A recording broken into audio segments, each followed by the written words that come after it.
Okay, so here's the book that goes with the Golden Dawn Magical Tarot. The new Golden Dawn Ritual Tarot. Keys to the rituals, symbolism, magic, and divination.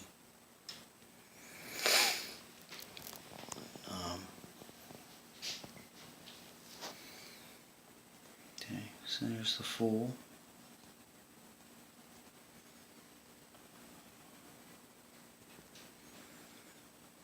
There's the Magician again with the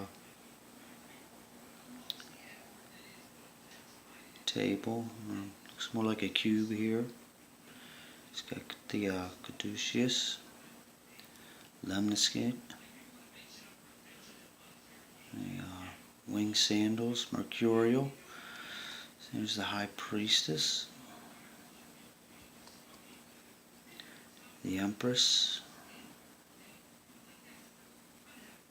a lot of green to represent the Venus. There's the Emperor, a lot of red, the Fire, Aries.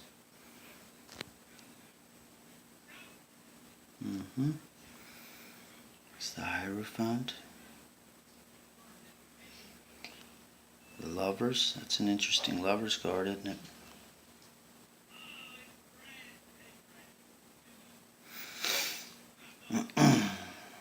It's the Chariot. Again, Cancer.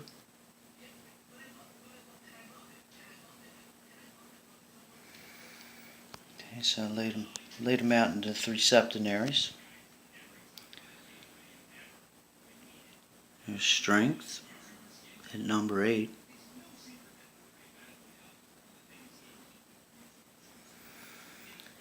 The Hermit, kind of like the Hermit card. And he's got the Yod in his lamp, and again it looks like the sperm.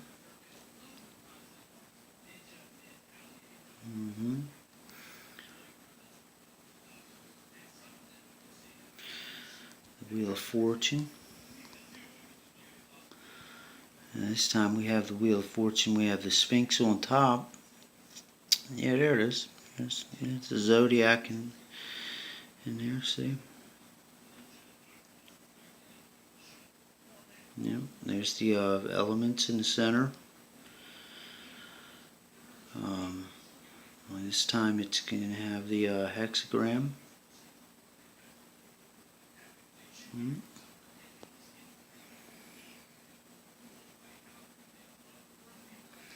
There's Justice. Interesting looking. The Hanged Man.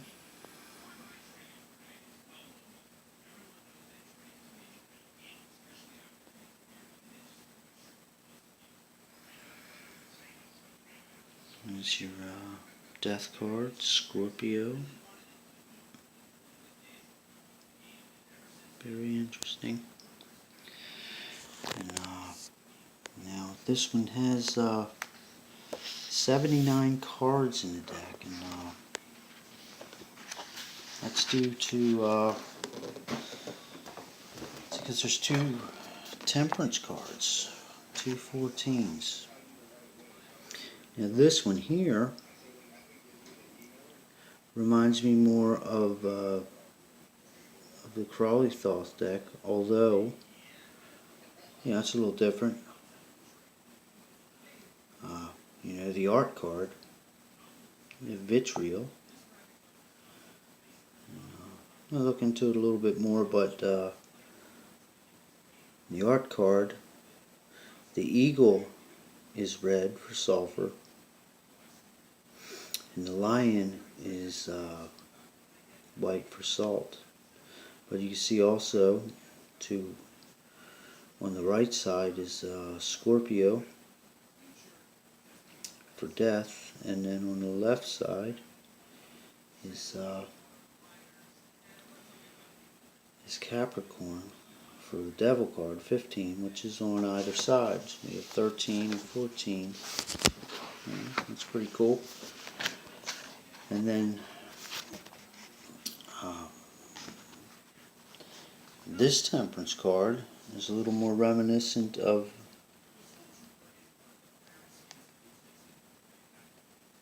the Rider-Waite.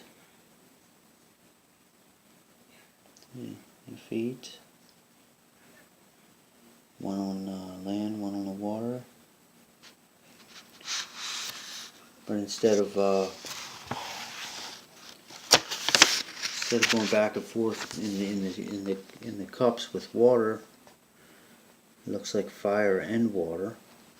There's I guess the bow, the rainbow bow, with the arrow is with the Sagittarius, right? But there's a little something in the book here on this. It says the more ancient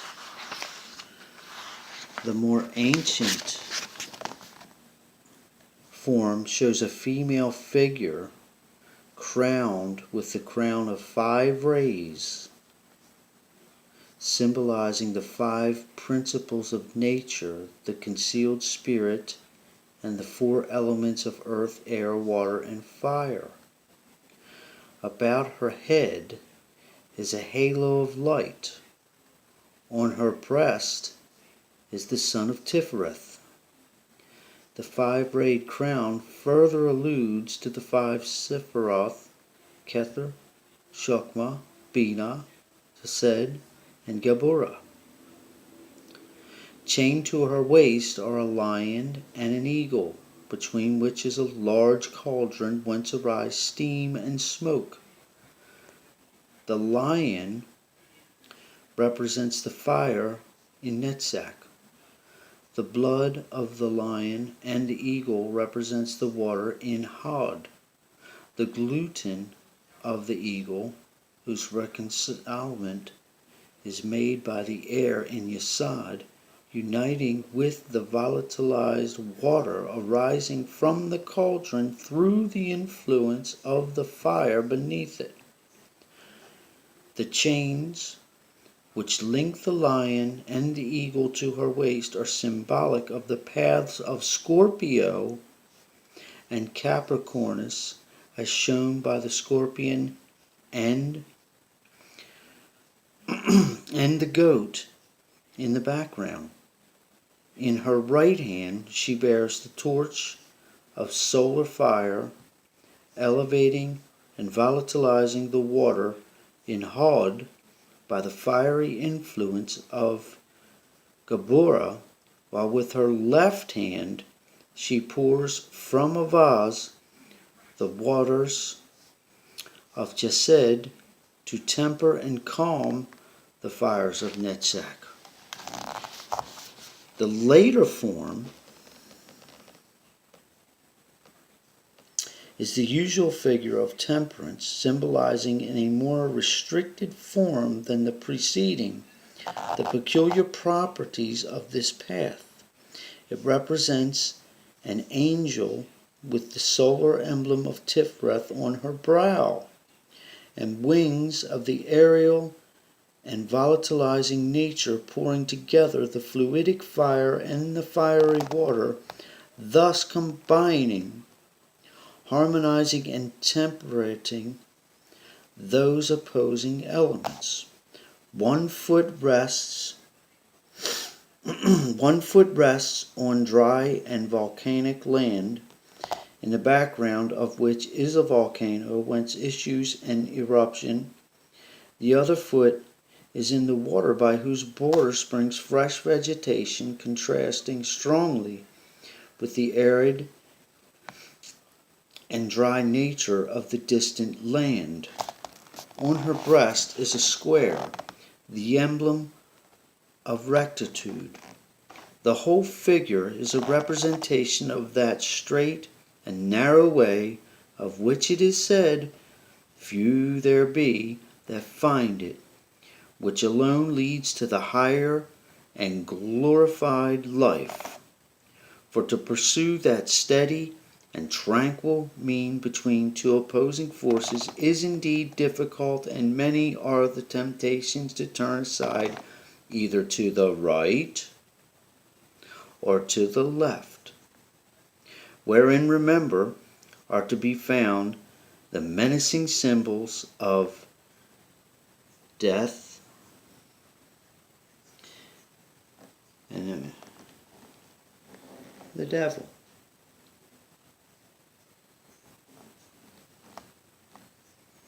So that's pretty cool. So that's why 79 cards are in this deck.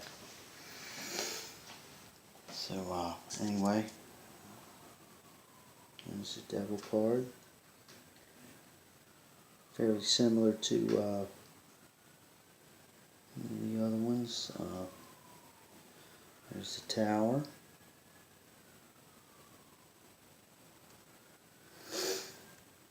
The star.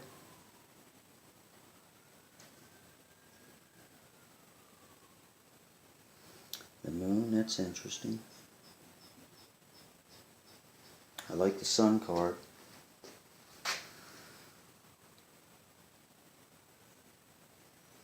So there's a lot to read, a lot to learn on this one.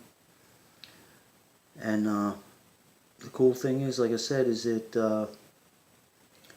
it's a lot, has a lot in common with the Crowley Thoth deck in some ways, and then on the other hand, you know, you can go right back to the RWS with it. And this is interesting. I was looking at this, trying to give it a little bit more understanding. Of course, we got the fixed signs, you know, as is usual.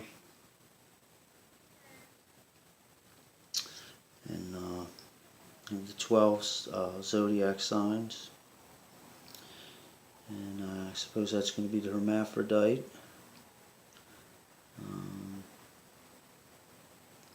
Not quite sure what that is on her head yet. I have to look into that one. But anyway, that's enough for tonight. I just get excited when I get something new like this, a new deck, and check it out. Yeah, Judgment card's pretty wild too. But anyway, I have to do a little bit more research and put something together a little bit more cohesive on all this. So anyway, if you watched this long, thanks for watching. And peace.